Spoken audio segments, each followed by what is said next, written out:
والصلاة والسلام على سید الانبیاء شمس الضحى بدر الدجى نور الہدى منبع الجود والعطا اما بعد اعوذ باللہ من الشیطان الرجیم بسم اللہ الرحمن الرحیم قل للمؤمنین یغضوا من ابصارہم صدق اللہ العظیم وصدق رسولہ النبی الکریم ونحن علی ذلک لمن الشاہدین والشاکرین والحمد للہ رب العالمین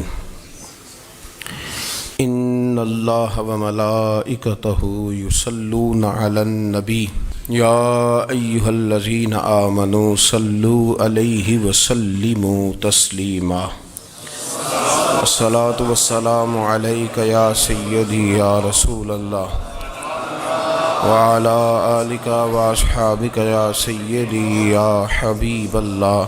تمام تعریفیں حمد و ثنا اللہ تبارک و تعالی کے لیے، درود و سلام نبی اکرم نور مجسم شفیع معظم آقا کل ختم رسول دانائے سبل احمد مجتبیٰ جناب حضرت محمد مصطفیٰ صلی اللہ تعالی علیہ وسلم کی ذات والا صفات کے لیے حمد و صلوات کے بعد، اسلام فطرت کے عین مطابق دین ہے۔ نبی پاک صلی اللہ تعالی علیہ وسلم نے فرمایا ہے کہ میں اخلاق عالیہ کی تکمیل کرنے کے لیے دنیا میں آیا۔ جتنے اخلاق ہو سکتے تھے، جتنی خوبصورتیاں ہو سکتی تھیں، جتنی اللہ کو محبوب تھیں، وہ ساری میرے نبی کریم نے بیان فرمائی، ساری رسول کریم صلی اللہ تعالی علیہ وسلم نے بیان کر دی ہیں، جتنی خوبصورتیاں ہو سکتی تھیں۔ کچھ لوگ ایسے ہوتے ہیں جو بیچارے بائی نیچر ہی کچھ پریشانیوں کا شکار ہوتے ہیں، اور قرآن مجید نے جو ارشاد فرمایا نا کہ کچھ لوگ نفس کی خواہش کو اپنا خدا بنا لیتے ہیں، تو وہ بلا وجہ بھی بہت ساری باتیں کرتے ہیں جن کا کوئی وجود نہیں ہوتا۔ عورت کو حقوق دلانے کے لیے بہت سارے لوگ بہت ساری غلط باتیں کرتے ہیں۔ جو لوگ یہاں سے کسی کو لے جاتے تھے نا دبئی، دھوکہ دے کے اور لے جاتے تھے یورپ میں، عرب ممالک میں دھوکہ دے کے لے جاتے تھے، تو وہ بھی کوئی خواب ہی تو دکھاتے تھے کہ اتنے لاکھ تنخواہ ہوگی، اتنا کچھ ہوگا۔ وہاں جا کے پتہ چلتا تھا کہ جیب سے بھی دینے پڑیں گے کچھ۔ بہت سارے لوگ ایسے ہوتے ہیں، وہ سارے خوبصورتی کے نام پر ہی دھوکہ دیتے ہیں۔ آپ کو پتہ ہے کہ جو آدمی کسی کو لالچ دیتا ہے تو کسی کو لوٹنے کے لیے اسے لالچ دینا بڑا ضروری ہوتا ہے۔ لوگ پہلے لالچ دیتے ہیں پھر لوٹتے ہیں، پہلے مکمل لالچ دیتے ہیں، یہ چیز مل جائے گی، یہ چیز مل جائے گی۔ لوگ مکمل لالچ دیتے ہیں، اس کے بعد پھر لوٹتے ہیں۔ اور اگر لالچ نہ دیں تو کوئی آدمی قابو آئے گا؟ لوگ لوٹتے ہیں لالچ دے کر۔ اچھا، اب وہ جو جس کو لالچ دیا جا رہا ہوتا ہے وہ کہہ رہا ہوتا ہے کہ نہیں نہیں تمہیں نہیں پتا، وہ اس وقت ماننے کو تیار نہیں ہوتا۔ وہ کہتا ہے اتنی خوبصورت باتیں کر رہا ہے، اتنی اچھے پیغام دے رہا ہے، تم میرے دشمن ہو، تم مجھے منع کر رہے ہو۔ ہوش تب آتی ہے کہ جب سب کچھ لٹ جاتا ہے۔ عورت کو ویسے بھی قابو کرنا بڑا آسان ہوتا ہے۔ اعلیٰ حضرت بریلوی رحمۃ اللہ علیہ فرماتے ہیں بیٹیاں نازک شیشیاں ہوتی ہیں، ان کو تو ذرا سی چوٹ لگے تو ٹوٹ جاتی ہیں۔ دیکھیں کتنا بڑا جملہ کہا بریلی کے امام، نازک شیشیاں ہیں۔ ذرا کوئی آدمی گمراہ کرتا ہے، ذرا خراب کرتا ہے۔ اب دیکھیں نا، یہ جو بچیوں کو بچے مس گائیڈ کرتے ہیں، انہیں بڑے بڑے خواب دکھاتے ہیں، وہ بیچاری ماں باپ کو چھوڑ کے، بہن بھائی کو چھوڑ کے اس کے ساتھ شادی کرتی ہے، پھر جو اس کا بعد میں حشر ہوتا ہے، آپ ادلیاں نو سردار پہن تکے تے شرما والیاں نو جھوٹے ڈولیاں دے۔ پھر وہ بیچاری ماں باپ رکھتے نہیں، وہ ظلم کرتا ہے، تو کتنی بڑی تکلیف میں وہ بچی آ جاتی۔ نازک شیشی ہوتی ہے نا تو ٹوٹ جاتی۔ یہی حال اب جدید خواتین اور یہ جو کچھ اینکر پرسن ہیں، یہ اصل میں نا یہ آپ کو سیاست سکھاتے ہیں، لیکن یہ مادر پیدر آزاد لوگ ہیں، بالکل آزاد۔ یہ تو علماء شور نہ کریں، بات نہ کریں، گفتگو نہ کریں، مشائخ بات نہ کریں، اور یہ جو کچھ سنجیدہ اور دینی طبقہ ہے یہ کچھ شور نہ کرے، یہ تو روڈوں پہ ننگے ہو کے آ جائیں معاذ اللہ۔ خوفناک نظریہ رکھتے ہیں یہ لوگ۔ عورت کو کہتے ہیں تیرے حقوق ہم تجھے لے کے دیں گے، مثلاً وہ کون سا حق ہے جو تم نے لے کے دینا ہے؟ میرے نبی کریم صلی اللہ علیہ وسلم نے اس کو بیٹی بھی بنایا ہے، اس کو بہن بھی بنایا ہے، اس کو ماں بھی بنایا ہے، اسے بیوی کا عالی شان رتبہ بھی عطا فرمایا ہے۔ اور چونکہ بیٹی کا بھی حق بڑا بیان کیا جاتا ہے، بہن کا بھی، ماں کا بھی، اور بیوی کے معاملے میں لوگ سمجھتے ہیں کہ زیادہ بات نہیں کرنی چاہیے، شاید مسئلہ خراب ہو جائے۔ حالانکہ نبی پاک صلی اللہ تعالیٰ علیہ وسلم نے بیوی کے بارے میں پتہ کیا فرمایا؟ فرمایا جب تم نکاح کر لیتے ہو تو اپنا ایمان محفوظ کر لیتے ہو۔ اب میں اس کی شرح نہیں کرتا، اب خود کر لیجئے گا کہ وہ ایک ایسی شخصیت ہوتی ہے کہ جس کی موجودگی میں آپ کا ایمان محفوظ ہے۔ اب میں نہیں سمجھتا کہ اس سے بڑی بات کوئی اور ہو سکتی ہے، جس کی موجودگی میں آپ کا ایمان، اور بھئی یہ حدیث پاک عرض کر رہا ہوں، نکاح جب کوئی کر لے تو اس نے اپنا ایمان مکمل کر لیا۔ اس کا معنی یہ ہوا کہ آپ کا ایمان محفوظ ہے اس کی موجودگی میں، تو اس سے زیادہ بھی، یعنی ایمان سب سے قیمتی چیز ہے نا، تو اس کے محفوظ ہونے کی وجہ حضور نے نکاح بیان کر دی۔ اب میرا خیال ہے بی بی اگر کوئی اس سے بڑا حقوق مانگے گی تو بیوقوفی کرے گی۔ اتنا بڑا درجہ نبی کریم نے اسے عطا کر دیا، اتنا بڑا مقام دے دیا کہ تو خاوند کے ایمان کے محفوظ ہونے کا ذریعہ بن گئی ہے۔ عورت کو جو حقوق رسول کریم صلی اللہ تعالیٰ علیہ وسلم نے عطا فرمائے، نبی پاک نے جو حقوق دیے، دیکھیں نا، حضرت عبداللہ ابن عمر رضی اللہ تعالیٰ عنہ کی اہلیہ بیمار تھی، تو جلدی جلدی سے وہ آئے، تو جب بہت جلدی ہو، سفر بڑا شدید تھا، تو آپ نے جلدی سے نماز ادا کی، جلدی سے چلے۔ آپ کے خادم کہنے لگے حضور خیریت ہے؟ فرمایا میری بیوی بیمار ہے۔ تو اس نے عرض کی حضور آپ کی اہلیہ بیمار ہے، تو آپ نے نماز بھی جلدی سے پڑھی، سفر بھی جلدی جلدی کیا۔ تو فرمانے لگے یہ وہ چیزیں ہیں جو ہمیں مدینے والے رسول نے سکھائی۔ آپ اس کیفیات کو سمجھیں کہ حضور صلی اللہ علیہ وسلم نے درس دیا۔ اور پھر ایک اور بہت بڑی بات، یہ فضیلت کسی اور کو نہیں دی، جو عورت کو حضور نے فضیلت دی، یہ فضیلت کسی اور کو نہیں دی۔ کبھی حضور نے فرمایا کہ تمہارا ابا تمہارے ساتھ بہت سخت رویہ کرے تو تم نے اس کو اس سختی پر داد دینی ہے؟ فرمایا چلو اگر وہ زیادتی بھی کرے تو تم نے اس کے ساتھ سلوک اچھا ہی کرنا ہے۔ لیکن آپ ایک بات کو سمجھے نا کہ بچے کے بارے میں، بیٹے کے بارے میں، بیٹی کے بارے میں فرمایا 10 سال کے ہو کے نماز نہ پڑھیں تو سختی کرو، تمہارا ڈنڈا بھی لٹکنا چاہیے۔ بہت ساری جگہوں پہ بہت سارے لوگوں کے لیے سختی کا حکم دیا، لیکن عورت کے لیے حضور نے جو جملے کہے، اصل میں ہم سمجھتے ہیں کہ یہ ایک بات ہے، مشہور ہو گئی ہے روایت حدیث، تو بس اس کے پس منظر پر اور جملوں کے حسن پر شاید معاذ اللہ غور کرنے کی ضرورت نہیں۔ ذرا اس لفظ کی تاثیر پر غور کریں۔ حضور نے فرمایا عورت ٹیڑھی پسلی سے پیدا کی گئی ہے، یہ ٹیڑھی ہے، اس کو سیدھا کرنے کی کوشش کرو گے تو ٹوٹ جائے گی۔ تو حضور پھر ہمارے لیے حکم کیا ہے؟ فرمایا جیسی ہے تم اسی کے ساتھ نبھا کرو۔ آپ سمجھیں کہ اتنا محفوظ حضور نے درجہ دے دیا بی بی کو، اتنا محفوظ کہ فرمایا غلطی بھی ہو تو میرے غلاموں تم اس کے ساتھ نبھا کرو، گزارا کر لو۔ کو کیا اور حق چاہیے عورت کو، جس کو اس کی غلطیوں سمیت نبی پاک نے قبول کرنے کا حکم دے دی کہ اس کی کمزوریوں سمیت قبول کر لو۔ اب اس کو اور کیا کوئی کمزوریوں سمیت قبول کرتا ہے؟ کبھی آپ دکان پہ بیٹھے ہو تو آپ کہیں بھی اس میں یہ بھی غلطی، میرے مال میں یہ بھی کمزوری ہے، یہ بھی کمزوری ہے، یہ بھی کمزوری ہے، تو کر لے قبول؟ کرتا ہے کوئی؟ کوئی شخص ایسا ہو جو کسی چیز کی کمزوریاں بیان کر کے کہ اسے قبول کرو؟ پر رسول کریم صلی اللہ تعالیٰ علیہ وسلم نے نا ہمیں سبق دیا، حضور نے ہمیں درس دیا، نبی پاک نے ہمیں پیغام دیا۔ فرمایا یہ ٹیڑھی ہے، سیدھی کرنے کی کوشش کرو گے تو بیچاری ٹوٹ جائے گی، تو اس کے ساتھ نبھا کر جاؤ۔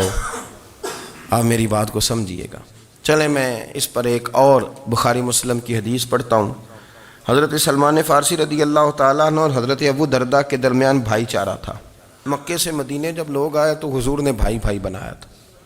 ان کے درمیان بھائی چارہ تھا، تو ابھی پردے کی آیات نازل نہیں ہوئی تھیں تو لوگ ایک دوسرے کی طرف جاتے تھے۔ حضرت سلمان فارسی رضی اللہ تعالیٰ عنہ حضرت ابو درداء رضی اللہ تعالیٰ عنہ کے گھر میں تشریف لے گئے تو دیکھا کہ ان کی بیوی بڑی غمگین بیٹھی ہیں۔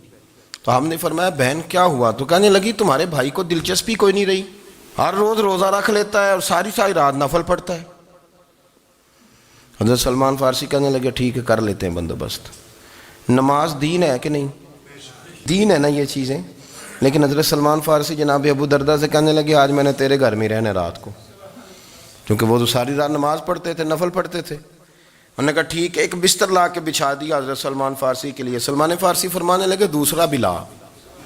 کہا وہ کیا کرنا ہے؟ فرمانے لگے تو نے بھی سونا ہے، میں نے بھی سونا ہے، تو نے بھی سونا ہے، عشاء پڑھیں گے اور پھر دونوں سوئیں گے۔ کہا میں نے تو نماز پڑھنی ہے۔ فرمایا تہجد کے وقت اٹھ کے پڑھیں گے، اللہ کے رسول بھی رات آخری حصے میں جا کے نماز پڑھتے ہیں۔ ادھر ساتھ سلا لیا، وہ تھوڑی کو دیر سوئے، اب عادت تھی ساری رات اٹھنے کی، ذرا اٹھنے لگے بستر سے تو حضرت سلمان فارسی فرمایا چپ کر کے سو جا، وہ بڑی رات پڑی ہوئی، چپ کر کے سو جا۔ وہ لیٹ گئے، پھر اٹھنے لگے تو فرمایا سو جا چپ کر کے، بڑا ٹائم ہے۔ سحری کے وقت اٹھے، نفل پڑھے۔ ان کا ارادہ تھا روزہ رکھنے کا، تو فرمانے لگے کل رکھا تھا نا نفلی روزہ؟ جی رکھا تھا۔ پرسوں بھی رکھا تھا، ترسوں بھی رکھا تھا۔